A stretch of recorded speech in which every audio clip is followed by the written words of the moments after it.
Hi, this is Sandeep from Process B. The primary objective of this video is to bring about various factors which goes into designing a 3D digital game, and as well as it would help Swiss Re make a decision between going with a Windows build or with a browser build.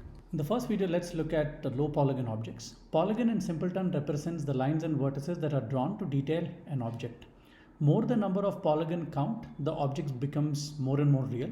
This impacts the detailing of the objects, while this has a bearing on the size of the object, which in turn impacts the memory and the usage and performance of a particular object within a game.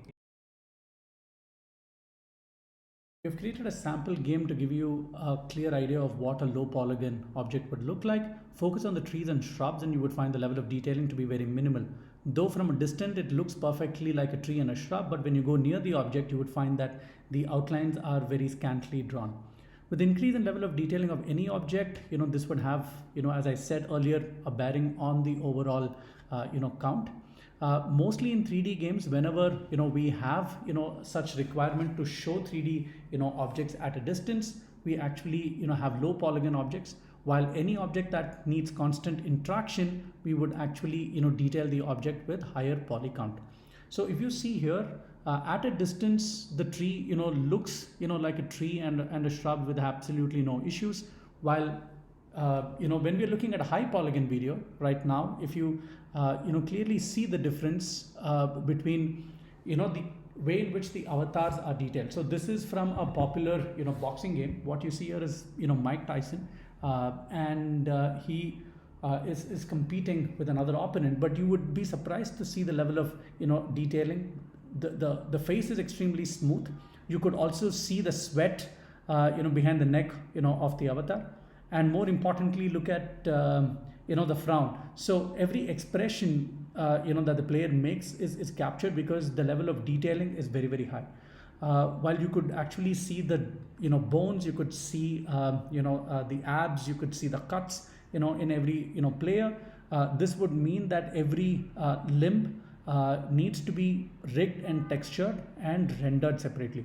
While in the distance, if you actually see, the crowd are nothing but images. The front row people are low polygon objects, while people who are sitting behind are just images.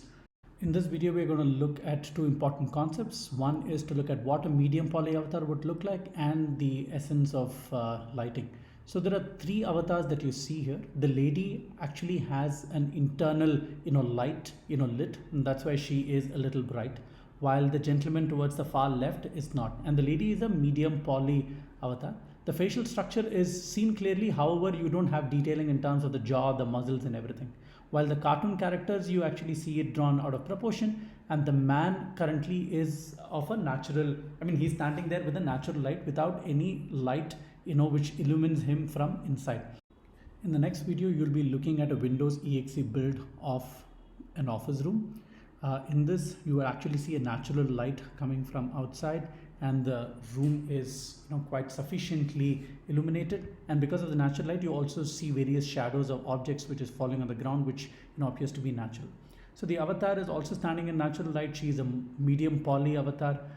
Though the avatar is not quite detailed, we will be in a position to actually make it look much better in terms of the skin tone, texture, etc. when we start working on it. While the avatar on the right, you would see she's not standing under light, and hence her tone and structures are completely different. So this is how lighting plays a very significant role in a game, where different objects need to be placed at different light shades. If you remember the first video, you would have seen a shrub, and this shrub is a little different from that because the level of detailing here is far better than the one that you saw initially. So with the increase in the level of detailing, the object starts looking more and more real. So it is pretty much a trade-off at the end of the day in terms of, do you want a high detailed object, and to what level of compromise are we willing to go when it comes to size, performance and the learning objective as well. So this avatar again, so you would see a natural light coming out of the window, and then the objects are looking much better.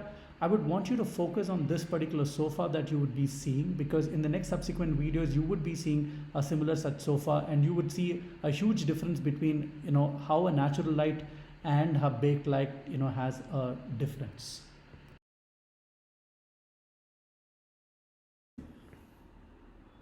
Well, here you go. Now you're looking at the browser build, which looks a little different in terms of lighting than the Windows EXE build with the same setting. Here, because WebGL does not support real-time lighting, and the objects are rendered in a predefined manner, and there is no real-time lighting, which would mean we are applying a baked lighting, and baked lighting will increase the size of the build considerably. For example, the runtime memory will be very, very high. What you're looking at right now is a browser built with baked lighting with white ambient lights. So which means to say that in order to remove the darkness that you saw in the previous video, we had to set a few ambient lights which will illuminate the room artificially a little more than the natural light. So as a result, what also happens is that the natural light is overshadowed by the ambient light within the room. So the shadows, the depth of the shadows, and the if I might call it, the realness of the objects that you see is a little subdued than how it would look when there was natural light. So this you would see it as a comparison when you look at the sofa or other objects and the shadows that you would see. What you're seeing here is actually a web build. Give you a view of the performance.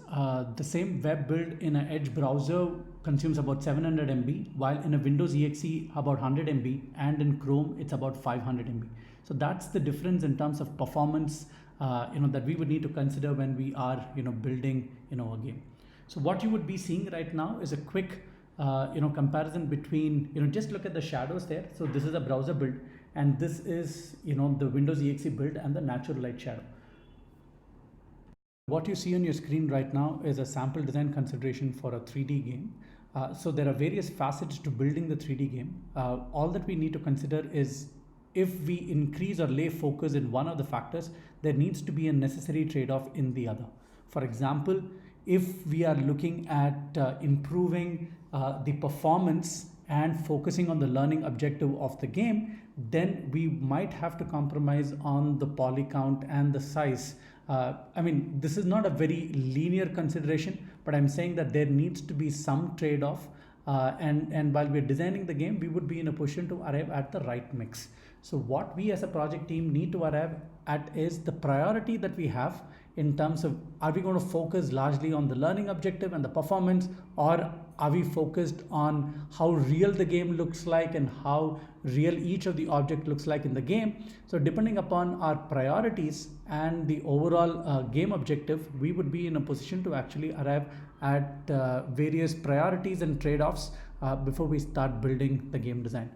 I hope this video has given you a fair idea of the factors that needs to be considered. This was just a quick video. Hope this really helps. Thank you.